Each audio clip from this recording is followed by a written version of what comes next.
আসসালামু আলাইকুম। স্নেহের এসএসসি এবং এইচএসসি পরীক্ষার্থী যারা আছো, তাদের এসএসসির ক্ষেত্রে দুইটা অঙ্কের সমাধান করতে হয় অ্যাকাউন্ট হিসাব বিজ্ঞানের ক্ষেত্রে ক বিভাগে, এবং এইচএসসি যারা আছো তাদের প্রথম পত্রে দুইটা এবং দ্বিতীয় পত্রে দুইটা ক বিভাগ বাধ্যতামূলক আর্থিক বিবরণী অ্যান্সার করতে হয়। সেক্ষেত্রে তোমাদেরকে বরাবরই একটা সমস্যার সম্মুখীন হতে হয় আর্থিক বিবরণীতে গেলে, বিজ্ঞাপন সংক্রান্ত সমস্যা। বিজ্ঞাপন সমস্যা যেমন অনেক সময় লেখা থাকে অবলোপন, অনেক সময় লেখা থাকে বিলম্বিত। তো সেক্ষেত্রে তোমরা একটু সমস্যা করো। আজকে চেষ্টা করবো আমি ওই সমস্যাটা থেকে একটু কীভাবে তোমরা সমাধান পেয়ে যেতে পারো আর কি। তো প্রথম আসি আমরা এখানে। বিজ্ঞাপন লেখা আছে রেওয়ামিল, এটা একটা রেওয়ামিল ফরম্যাট, রেওয়ামিল 5 বছর বলা হয়েছে। তো বিজ্ঞাপনটা যদি 5 বছরের জন্য দেওয়া হয়ে থাকে, আমরা সাধারণত আর্থিক বিবরণী করি 1 বছর, অনেক সময় মাঝে মধ্যে 6 মাসেরও আসে। তো আমি আজকে সেই সমাধানগুলি দেখাচ্ছি, এটা 1 বছর চিন্তা করে নিতে হবে আর কি। 31 ডিসেম্বর 2024 রেওয়ামিল। তো এই 40,000 টাকা তুমি 5 বছরের জন্য পেমেন্ট করছো। এখানে কিছু অংশ আছে অগ্রিম, কিছু অংশ তোমার খরচ হয়ে গেছে, খরচ ধরতে হবে। 40,000 টাকা যদি 5 বছরের জন্য দেয়া হয়ে থাকে, তাহলে এক বছরের খরচ কত? 8,000 টাকা। 40,000 টাকা 5 বছরের হলে এক বছরের খরচ হচ্ছে 8,000 টাকা। তো 8,000 টাকা তাহলে তোমার খরচ।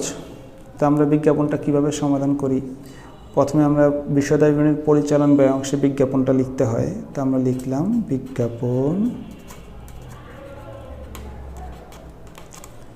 প্রথম কলামে লিখলাম 40,000, যেটা আমি দিয়েছি।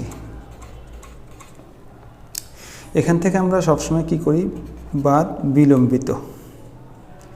বিলম্বিত জাস্ট অগ্রিমের মতোই বিলম্বিত।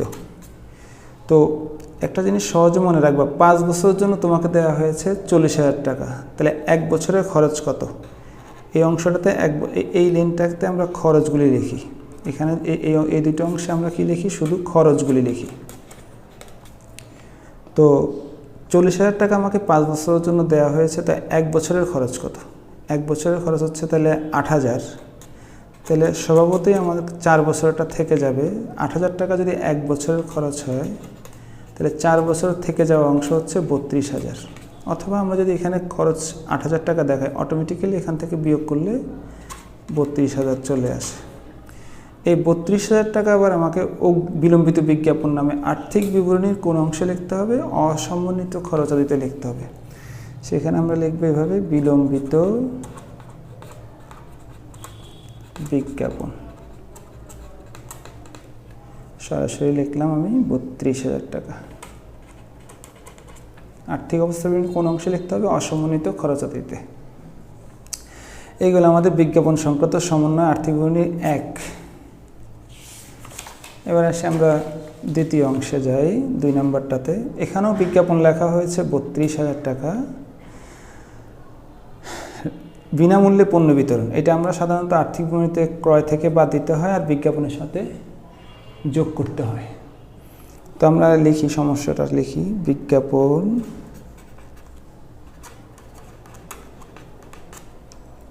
$32,000 টাকা।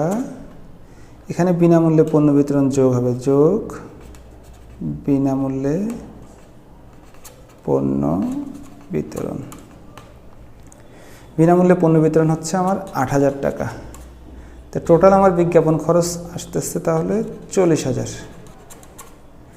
এই 40,000-এর মধ্যে আমাদেরকে বলছে মোট বিজ্ঞাপন খরচ। মোট বিজ্ঞাপন বলতে এখানে এই 40,000-কে বোঝানো হয়েছে। মোট বিজ্ঞাপন খরচের 1/4 মানে 4 ভাগের 1 ভাগ বিলম্বিত করতে হবে, মানে অগ্রিম। তো 40,000-এর 4-এর 1 হচ্ছে কত? 10,000 টাকা। তাহলে বাদ বিলম্বিত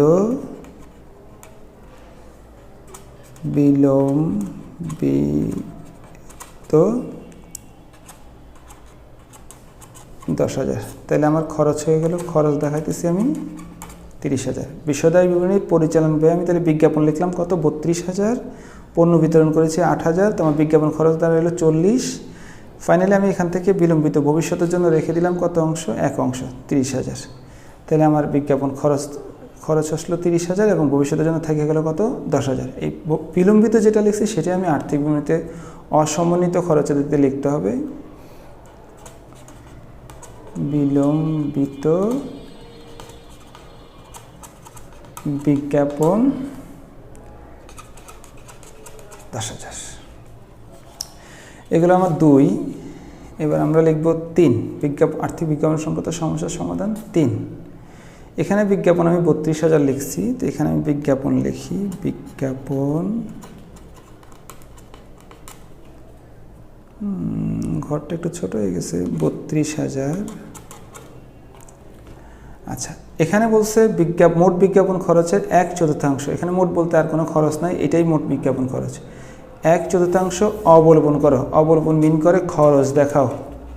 4/1 খরচ দেখাইতে বলছে। তো যেহেতু 4/1 খরচ দেখাইতে বলছে, 4/4 অংশের 1টা অংশ যদি খরচ হয় তাহলে থেকে যাবে কয় অংশ? 3 অংশ। আচ্ছা, এখানে আমরা লিখব বাদ বিলম্বিত।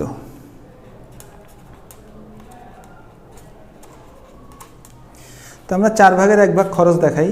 32,000-এর 4/1 খরচ দেখাই। 4/1 সমান কত? 8,000।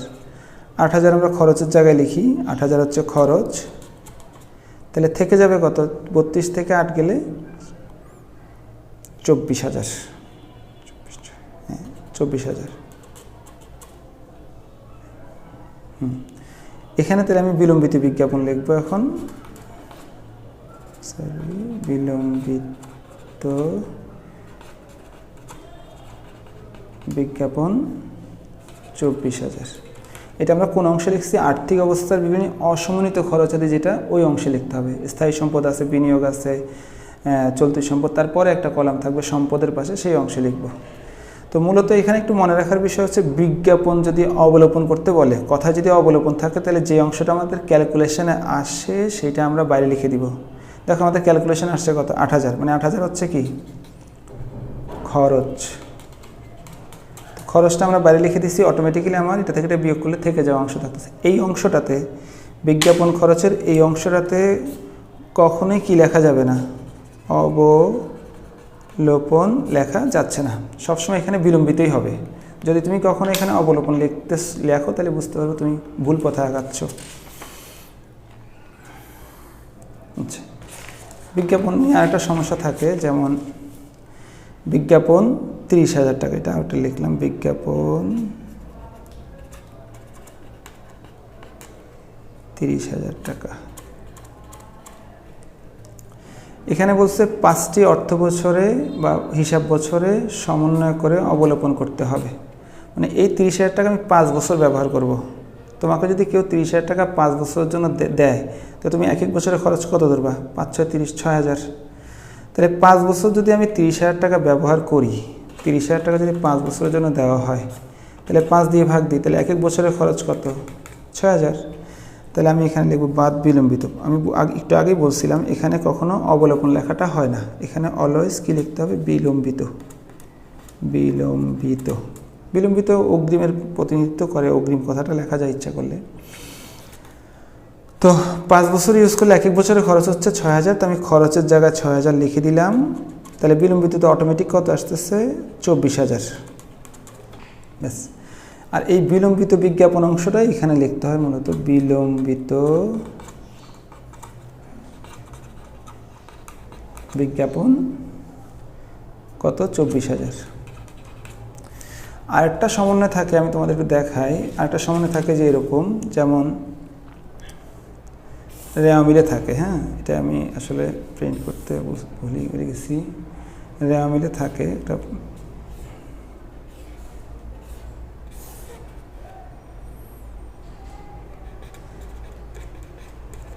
বিলম্বিত বিজ্ঞাপন। রেওয়া মিলে মনে করো আসছে 20,000 টাকা। সমন্বয় বলল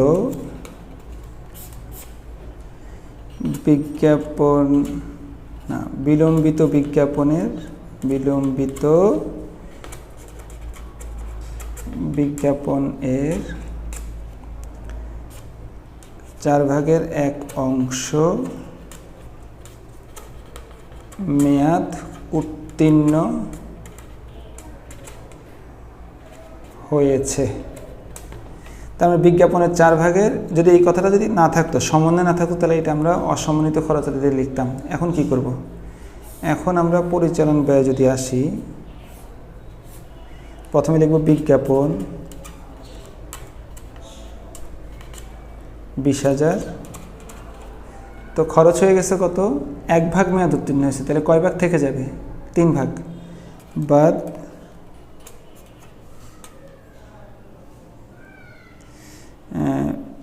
না, এইভাবে না, এটা এইভাবে না লিখে বিজ্ঞাপন খরচ লিখে দেওয়া সরাসরি।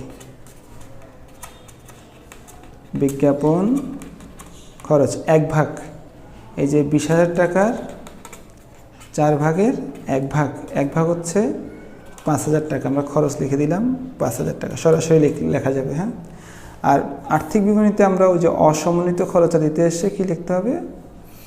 বিলম্বিত বিজ্ঞাপন। বিলম্বিত বিজ্ঞাপন লিখতে হবে 20,000 বাদ মেয়াদ উত্তীর্ণ। এখানে লিখতে হবে মেয়াদ উত্তীর্ণ কত লিখছি আমরা এখানে? 5,000। তাহলে মেয়াদ উত্তীর্ণ 5,000 হইলে এখানে থাকতেছে 15,000। অথবা তুমি বা সরাসরি লিখতে পারো বিলম্বিত বিজ্ঞাপন